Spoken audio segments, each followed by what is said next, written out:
This is a Bachmann Western Pacific GS64 with DCC and sound that I bought for only $50, and today I'm going to dive into this locomotive. For a brief backstory on this unit, another member of the club that I go to had this thing that he wanted to get rid of. Someone had given it to him and he put in DCC and sound instead of the old Bachmann DCC chip that was in it. It's just a cheap Digitrax decoder, and he just wanted the money back from the decoder and offered it to me for $50, which for a DCC and sound steam locomotive is an absolute deal. This locomotive also has several modifications, one of which is the Digitrax decoder, another of which is the Easy Mates have been replaced with Katie's. You've got one on the front here, this one I actually installed, and if I flip it around really quick, you've got another one on the rear right here. This one came with it, and I have also added a ton of weight to this locomotive. These Bachmann engines are usually really light, and while you can't see it here, or even if I really tip it on its side, I don't think it's possible to see, but I've added about 2.5 ounces of weight to the locomotive, which has increased the pulling power quite a bit, and it can pull about 16 cars on the club's layout, which is pretty good for one of these things. It's not the fastest in the world, which is an issue I seem to have with a lot of Bachmann DCC locomotives, but it gets the job done. Something that I do not really like about these Bachmann engines that this engine happens to have are these plugs right here. They tend to break, but since this one actually has screws for the drawbar, which I quite like, I don't think that's going to be a huge problem, especially since this will be stored in a carrying case. Another thing about this locomotive is that it did actually come with the original box. However, since it's a Bachmann box, they like to fall apart really easily for whatever reason, no clue why. It was basically already completely destroyed when I got the thing, so I got rid of the box, and as I just mentioned, it lives in a carrying case now, which is good. Everything about this engine is in good working order. The only really odd thing about it is when the headlight turns on, it turns on both the headlight and reversing light. They're lined together, it's not directional, which is fine, but it's kind of unusual to look at. While I don't have any recordings here in this video of the sounds, they're not really all that special. They're just basic Digitrax sounds. They sound like a steam locomotive making sounds. It's probably not the most accurate whistle, chuffing, any of that for one of these things, but it'll work. It's a $50 DCC and sound locomotive. I cannot complain that much. On the topic of accuracy, this locomotive as a whole is not very accurate to a real-life Western Pacific GS64. The reason for this is that Bachmann basically, as far as I'm aware, just reused the GS4 shell, chassis, and tender, and just repainted it into Western Pacific, which is something Bachmann tends to do. It is not terribly far off of GS64, however, it is still something that is radically wrong with this locomotive by Bachmann. It's a little bit annoying, but for the price, it is something I can absolutely live with. Something I do want to change, however, is most of these GS64s had smoke deflectors.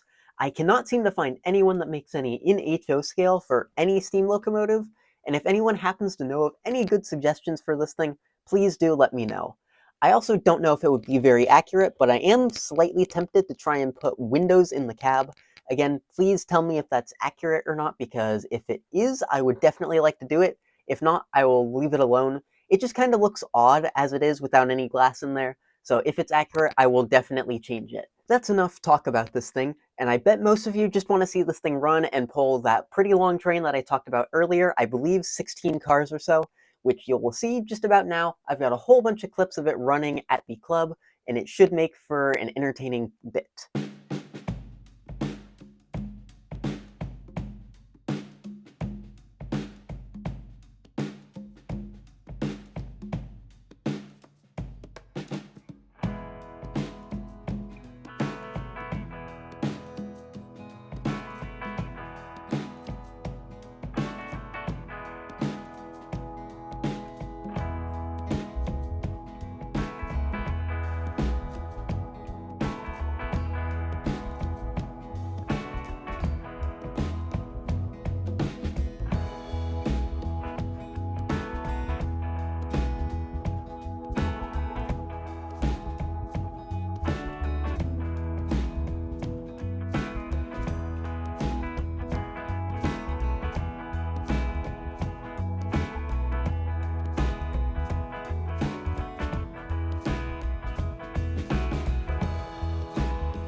For the time being, I definitely plan on keeping this locomotive. It's got no major issues, it's only really got this handrail problem here. It is not all that accurate to a real-life GS64, and it's a Bachmann unit with a kinda cheap decoder, but again, this is a nice locomotive.